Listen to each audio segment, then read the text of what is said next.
Bimbo di 4 anni in prognosi riservata dopo essere stato travolto dal cancello di casa, il dramma nel Trevigiano.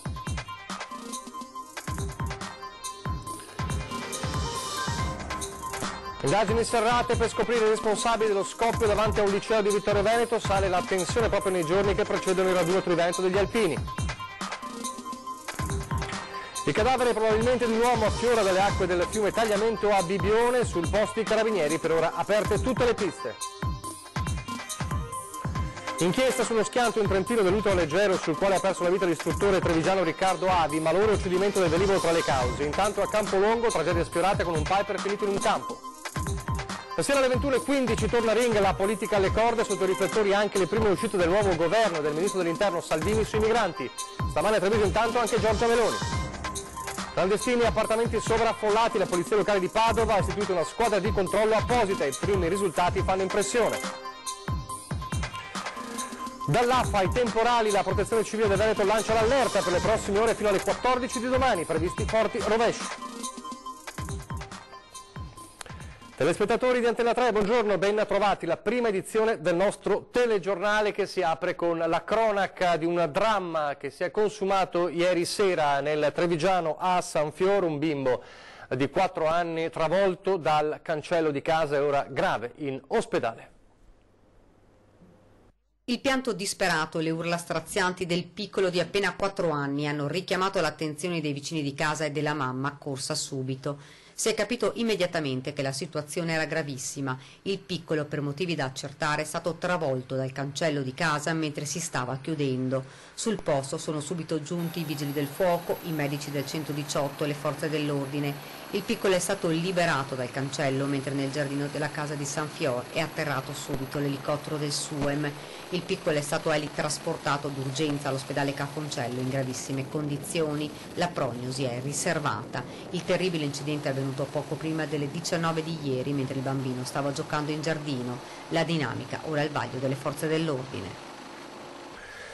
E adesso un altro drammatico incidente sul lavoro, sempre nella Marca trevigiana, con una dinamica tutta da chiarire di fatto, cioè un 32enne operaio macedone residente a Revine Lago, che è stato trasportato al centro grandi ustioni di Padova con ustioni sul 70% del corpo. L'incidente è avvenuto stamani in un cantiere di una casa privata dove erano in corso alcuni lavori di manutenzione. A quanto pare da una primissima ricostruzione dei fatti l'uomo era in cantina e stava usando il flessibile e una scintilla del flessibile sarebbe finita su del liquido infiammabile facendo partire una fiammata anche con uno scoppio. Sul posto l'intervento dei vigili del fuoco, il 118 ovviamente e i carabinieri, e ovviamente una dinamica ancora da chiarire mentre appunto l'uomo è stato portato d'urgenza al centro grandi ustioni di Padova.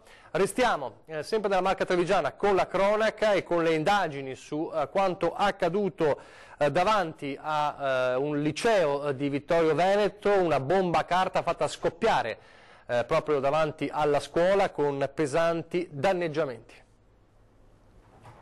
Un boato che ha svegliato i residenti di via Battisti a Vittorio Veneto, paura nella zona e i cittadini hanno subito chiamato i vigili del fuoco ed i carabinieri. Una bomba a carta è stata fatta esplodere all'ingresso laterale del liceo. La deflagrazione ha mandato in frantumi sia i vetri della finestra del Flaminio che quelli della scuola media vicina, chiusa da diversi anni perché inagibile. A terra gli investigatori hanno trovato pochi resti della bomba artigianale. Sembra che sia stata utilizzata della polvere pirica, dell'involucro invece non è rimasto nulla. Fortunatamente nessuna persona è rimasta ferita. A quell'ora di notte nella via non transitava nessuno. Immediate le indagini dei carabinieri per risalire all'autore del gesto. Scartata la pista dell'attentato, nessuno infatti ha rivendicato la bomba. Rimangono aperte 2 piste, quella della bravata di uno studente o di un gruppetto per qualche rancore nei confronti della scuola, ma non si esclude neppure la pista politica. Gli investigatori stanno anche visionando le immagini delle telecamere di videosorveglianza per identificare i responsabili. E adesso a Bibbione, lungo il fiume Tagliamento, dove c'è stato questa mattina alle 9 un tragico rinvenimento del cadavere di un uomo che affiorava proprio dall'acqua vicino a un noto ristorante, un giallo che proprio in questi minuti potrebbe essere quantomeno risolto o portato su una pista precisa, perché è di poco fa la notizia che il cadavere, di cui non si aveva identità, sarebbe di un uomo di 76 anni della zona e l'hanno accertato i carabinieri della compagnia di Portoguaro, che hanno anche escluso responsabilità di terzi nel decesso. Ovviamente al momento, nelle ultime ore, in queste ore di questa mattinata, restavano aperte tutte le ipotesi. I carabinieri hanno escluso la responsabilità di terzi nel decesso.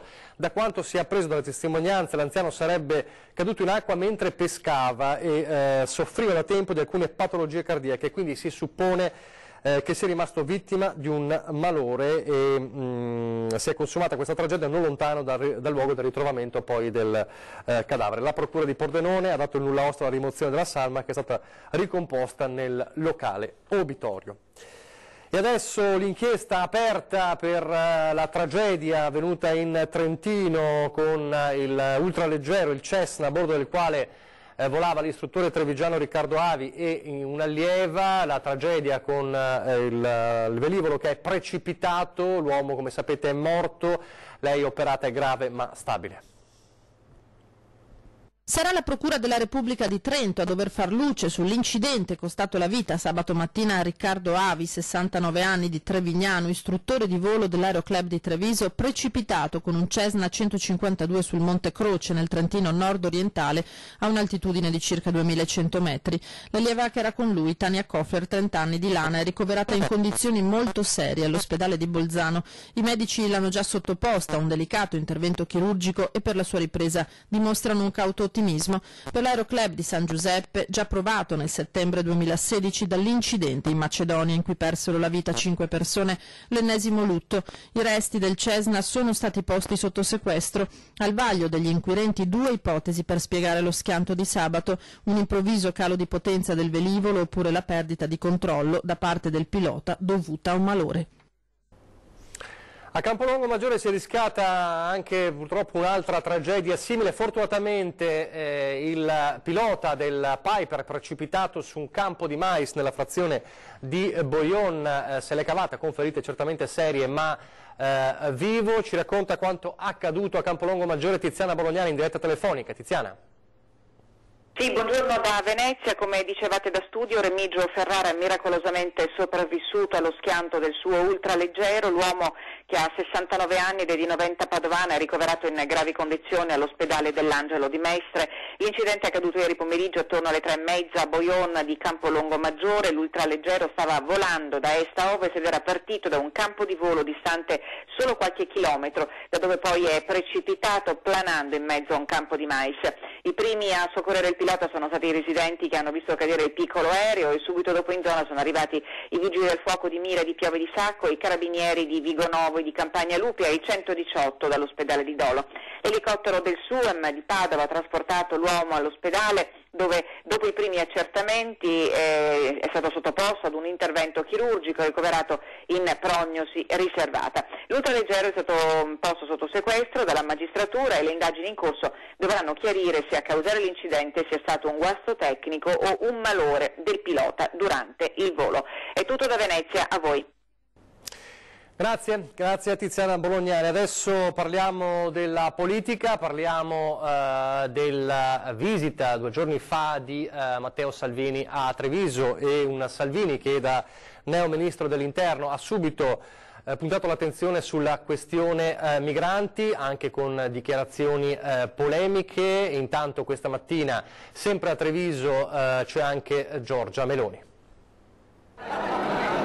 Il tema immigrazione è una delle priorità del neo ministro dell'Interno Matteo Salvini, concetto ribadito sabato a Treviso in Piazza dei Signori e ieri a Pozzallo, località siciliana al centro degli sbarchi di migranti. Domani a Lussemburgo la riunione dei ministri dell'Interno europei, prima occasione ufficiale per il nuovo governo giallo-verde. Salvini non potrà esserci, sarà infatti al Senato per la fiducia. Manderò l'ambasciatore a Lussemburgo a dire no, perché la riforma del regolamento di Dublino che hanno inventato i geni di Bruxelles spedirebbe altri 100.000 immigrati in Italia e non mi sembra veramente il caso. Quindi quando noi contestiamo alcune regole europee contestiamo questo, non possiamo pagare per diventare un campo profughi. A Treviso il ministro ha ribadito i punti del programma del governo Conte, dalla legge Fornero alla flax tax alla tutela dei risparmiatori che hanno perso tutto nel crack delle popolari, senza dimenticare l'autonomia del Veneto. I 6 milioni di veneti e lombardi che hanno votato nello scorso ottobre hanno un governo che ha nel suo contratto di programma l'approvazione del referendum sull'autonomia, quindi prima in Consiglio dei Ministri, poi alla Camera e poi al Senato.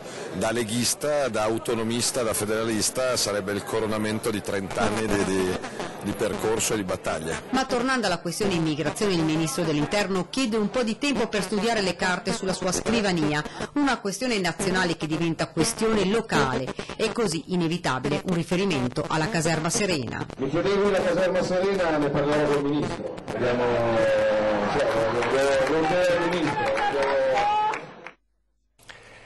A proposito, torniamo alla cronaca di stranieri irregolari. C'è stata un'attività di controllo importante in questi mesi da parte della Polizia Locale di Padova, che ha istituito una squadra apposita per occuparsi di appartamenti gestiti in maniera irregolare. Vedete, guardate cosa è emerso da questi controlli.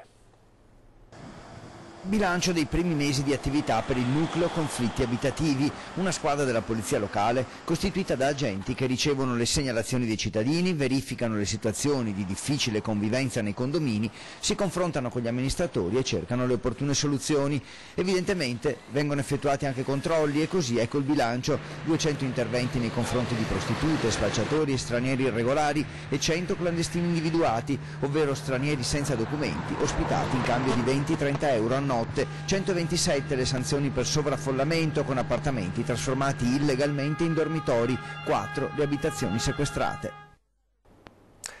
Viveva in una struttura di accoglienza per indigenti con la moglie e 3 figli minorenni, ma nascondeva in casa marijuana oltre a 13.000 euro in contanti, probabile provento di spaccio. E così la Guardia di Finanza di Vicenza ha arrestato per spaccio di stupefacenti un cittadino marocchino di 32 anni, clandestino, trovato appunto in possesso di marijuana e i famosi 13.000 euro. Il tutto ha insospettito ovviamente i finanziari. Dopo il primo controllo hanno ricostruito che l'uomo non lavorava da almeno 4 anni, hanno proseguito le ricerche trovando altri 58 grammi di marijuana oltre alla modica quantità che teneva in tasca, e hanno trovato questa droga nascosta in una cella frigorifero della casa. Lo straniero, il cui permesso di soggiorno era scaduto da 3 anni, non gli era mai stato rinnovato, è noto per precedenti di spaccio ma anche di maltrattamenti in famiglia. Allora parliamo di pagina economica, perché non c'è solo la flat tax ovviamente nella questione del governo, tra le ipotesi, tra le priorità del governo. C'è invece un'eredità che viene dal precedente governo, dalla precedente amministrazione, diciamo, della questione economica, dall'introduzione della fatturazione elettronica, che diventerà realtà dal 1° gennaio, ufficialmente dal 1° gennaio prossimo, la fatturazione elettronica per tutte le partite IVA, siano esse aziende con centinaia di dipendenti che semplici artigiani. Ebbene, una rivoluzione che nasce con l'idea di combattere l'evasione fiscale, ma che secondo il presidente degli artigiani di Asolo e Montebelluna invece avrà l'effetto opposto. Dal 1° gennaio 2019 non ci saranno più le fatture cartacee, solo fatture digitali o elettroniche, come vengono già definite comunemente. Per molti sembra un cambiamento meramente tecnico, invece sarà una vera e propria rivoluzione per ognuno di noi. Basti pensare ad esempio all'intervento dell'idraulico per una comune riparazione o la semplice manutenzione alla canna fumaria o alla caldaia. Fino ad oggi per l'artigiano significava compilazione a blocchetto e consegna del relativo foglietto. Dal 2019 cambia tutto e per questo già da tempo le associazioni imprenditoriali si stanno preparando per seminari e incontri. Alla fine sarà una rivoluzione anche per le nostre aziende e anche noi stessi che dobbiamo gestire tutto questo, e dovrebbe arrivare ad essere una semplificazione per l'azienda, però dobbiamo ancora capire bene come funzionerà. Una fatturazione digitale già vista più come una complicazione che una risorsa. Certi artigiani che siamo i primi noi, che abbiamo difficoltà a comunicare con loro con le mail, che sono abituati ancora a comunicare col fax o col telefono, chiedergli di fare loro stessi una fattura elettronica è impensabile, quindi dobbiamo fargliela noi e, ripeto, come ho detto prima, dobbiamo fargliela e fargliela pagare un minimo, però è un costo in più per l'azienda. Sicuramente è stata introdotta questa, come il passaggio alla moneta elettronica per poterci controllare sempre di più. Ma come sempre in Italia, conclude il presidente degli artigiani di Asolo e Montebelluna, l'innovazione rischia di trasformarsi in penalizzazione. Secondo me è più fregatura che opportunità, anche perché è un carico burocratico in più che devono gestire queste nostre aziende. E se lo scopo era l'emersione del nero, per il presidente il risultato finale sarà decisamente diverso. Alla fine il sommerso continuerà ad esserci e forse sarà ancora più diffuso. Nel frattempo 2 persone, un veronese e un rumeno residente in patria, sono state denunciate dalla Guardia di Finanza di Brescia per i reati di omessa dichiarazione dei redditi e sottrazione fraudolenta al pagamento delle imposte. Nel mirino dei finanzieri di Desenzano del Garda è finita una società nel settore dei componenti termoidraulici con sede a Lonato del Garda in provincia di Brescia. Contestata l'emissione di fatture per operazioni inesistenti per oltre 2.700.000 euro e un fittizio credito IVA di circa 580.000 euro utilizzato da una società veronese, reale destinataria di beni provenienti dall'estero. Adesso torniamo a Padova, la cattura di un vandalo seriale di auto dopo diversi episodi di danneggiamento delle vetture avvenuto nei giorni scorsi in zona Sacra Famiglia. Lo hanno notato nel cuore della notte mentre con fare sospetto si allontanava da via Istria. Il giovane nigeriano fermato dalla polizia aveva con sé un coltello con 6 centimetri di lame ed un sasso, oggetti che hanno convinto gli agenti a controllare la via, scoprendo vetri danneggiati in 3 macchine parcheggiate. Per il giovane, già con precedenti per danneggiamento di automobili, è scattata una denuncia per danneggiamento aggravato e porto abusivo d'arma. Adesso una breve pausa pubblicitaria.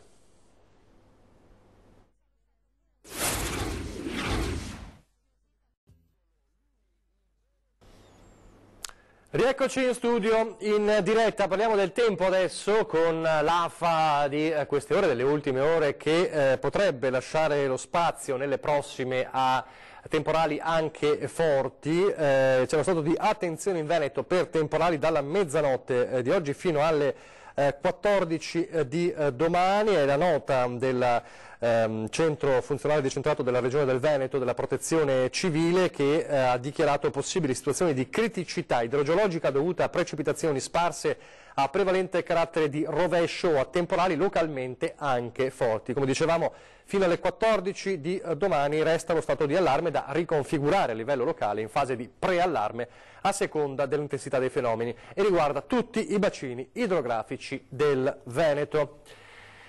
A Venezia invece non parliamo di tempo ma parliamo di raccolta differenziata degli imballaggi in acciaio. C'è stato un premio ricevuto proprio dal Comune di Venezia. Il lavoro alla fine paga e questo è frutto anche degli investimenti sulla raccolta differenziata che stiamo ponendo in essere nel Venezia Centro Storico, dove sicuramente anche quel tipo di raccolta differenziata ha fatto incrementare nell'indice generale del Comune un incremento a crescere. Così l'assessore all'ambiente del Comune di Venezia, al termine della breve cerimonia di consegna del premio conferito dal Consorzio Nazionale per il riciclo degli imballaggi in acciaio, ed è la seconda volta che il territorio comunale si trova al primo posto della classifica sulla differenziata tra le città italiane con oltre 200.000 abitanti. Lo scorso anno nel Comune di Venezia sono state raccolte complessivamente oltre 164.000 tonnellate di rifiuti differenziati per il 54,26%. Nel territorio della terraferma la raccolta ha superato le 94.000 tonnellate di rifiuti, 64.900 delle quali differenziate. Nel 2017 Venezia ha raggiunto il primato di città metropolitana più riciclona. Delle oltre 527.000 tonnellate di rifiuti raccolte da Veritas, ben più della metà sono state differenziate, di queste il 24% erano vetro, plastica, lattine e metalli. Sono numeri importanti che spronano tutti a fare di più e meglio, hanno detto i vertici di Veritas. In questi giorni è a Mestre il tour Capitan Acciaio per informare e educare i cittadini con attività e laboratori. Qui nel nostro stand, in piazza Donatori di Sangue a Mestre, invitiamo i cittadini a raccogliere e differenziare correttamente l'acciaio. Partiamo dai cittadini più piccini, qui nel nostro laboratorio, dove possono realizzare dei lavoretti partendo da imballaggi in acciaio. Insieme a loro realizzeremo appunto un qualcosa che poi potranno portarsi a casa. Capitan Acciaio sarà presente in piazzale Donatori di Sangue fino a tutta la giornata di domani. L'importante di queste attività come Capitan Acciaio è di spiegarlo ai cittadini, però facendogli comprendere che ci sono proprio dei soggetti che hanno dei nomi e dei cognomi e che soprattutto sfati il luogo comune che se io faccio questa attività poi tutto venga perso. Questo non è vero. Siamo in chiusura, vi ricordo l'appuntamento con la programmazione, fra pochissimo ore 13, come sempre in diretta, quindi potete telefonare e scrivere le vostre domande, le vostre impressioni sulla pagina Facebook di Antenna 3. Un tema molto importante oggi, parleremo di abuso di farmaci, in particolare di antibiotici e delle conseguenze e della conseguente farmacoresistenza, e ci concentreremo in particolare sugli anziani che spesso prendono fino a 10 pastiglie al giorno di medicine diverse, con il rischio anche a volte di intossicarsi. Allora partecipano in studio il dottor Paolo Zorzi, consigliere dell'ISRA ed esperto del settore, il dottor Roberto Rigoli, direttore di microbiologia dell'ULSS 2 Marca Trevigiana, Deborah Gari, coordinatrice e responsabile in ISRA del progetto Not Infection, e il dottor Giorgio Pavan, direttore dell'ISRA. Questo per quanto riguarda ore 13. Questa sera poi 20:10 continua il nostro viaggio tra i candidati sindaco del comune di Treviso, ormai a pochi giorni dal voto. Avremo ospite questa sera Said Caibi, candidato sindaco per Coalizione Civica per Treviso, e poi alle 21:15 come ogni lunedì torna Ring, la politica alle corde, e ovviamente tra i temi del giorno della politica si parlerà ovviamente della questione migranti, visto che di profughi si è parlato in questi giorni, le prime uscite di Matteo Salvini come neo ministro dell'interno, a partire da quella frase "finita la PAC", che sta suscitando anche numerose polemiche. Ospiti questa sera in studio l'onorevole Sara Moretto del Partito Democratico, l'ex sottosegretario all'economia Enrico Zanetti, l'onorevole Angela Colmellere della Lega e Jacopo Berti del Movimento 5 Stelle.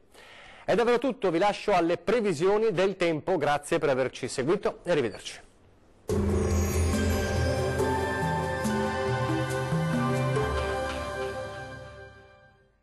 Ben ritrovati al meteo. Peggiora il tempo a causa dell'arrivo di una perturbazione atlantica. Vediamo il dettaglio di lunedì 4 giugno.